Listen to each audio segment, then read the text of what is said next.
Zee 24 तास एक पाऊल पुढे। यंदा दुष्काळात मराठवाडा होरपळून निघाला। त्यात सर्वाधिक फटका बसलाय तो जालना जिल्ह्याला।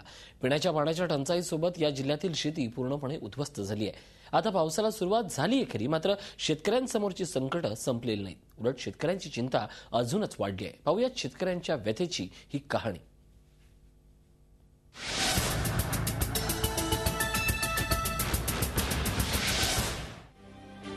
जालना जिल्ह्यातल्या कर्जत गावात आपल्या 2 एकर जमिनीत राबणारे हे आहेत नारायण उगले। पावसाला सुरुवात झाल्यामुळे त्यांनी आपली जमीन कसायला सुरुवात केली आहे। गेल्या 2 वर्षात पावसानं हुलकावणी दिल्यानं कुठलंही पीक त्यांना घेता आलं नव्हतं। मात्र पाऊस आल्यानं त्यांनी पुन्हा नव्या उमेदीनं कामाला सुरुवात केली। आता पेरायचं काय आणि कसं या चिंतेनं त्यांना ग्रासलाय। आधीच कर्जबाजारी असल्यानं पुन्हा पेरणीसाठी पैसे देणार कोण असा प्रश्न त्यांना सतावतोय।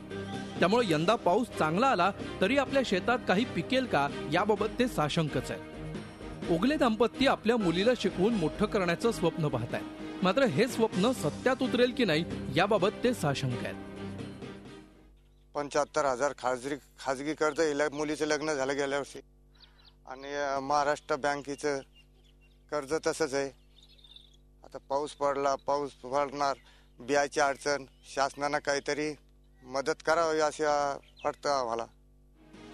मात्र या सर्व परिस्थितीत त्यांच्या मुलीची उमेद आणि स्वप्न मात्र कायम आहे। अल्पभूधारकांची ही अवस्था आहे, तर मोठं शेत असणाऱ्यांचे हालही यापेक्षा काही वेगळे नाही। रामेश्वर वाघ यांची तब्बल 18 एकर शेती आहे। मात्र दुष्काळात काहीही पिकलं नसल्यानं त्यांच्यावर सुद्धा मजुरीची वेळ आली। आता पेरणीची वेळ आली आहे, मात्र बँकेत खेटे मारूनही कर्ज मिळत नसल्यामुळे काय करावं हा प्रश्न त्यांना पडलाय। ते बँकेच कर्ज भरले, त्यांनी जर दिले पैसे तर बियाणं आणू आणि खत आणू, नाही तर मग शेती होऊ शकत नाही। यंदा पैसेच नाही, वावर विकावं लागेल सर मग त्यासाठी। त्यामुळे शेतकऱ्यांना मिळणारी मदत पाऊस आला म्हणून थांबवण्याऐवजी आता तर खऱ्या मदतीची गरज आहे। Vishal Karole, Zee Media, Jalna. Zee 24 तास एक पाऊल पुढे।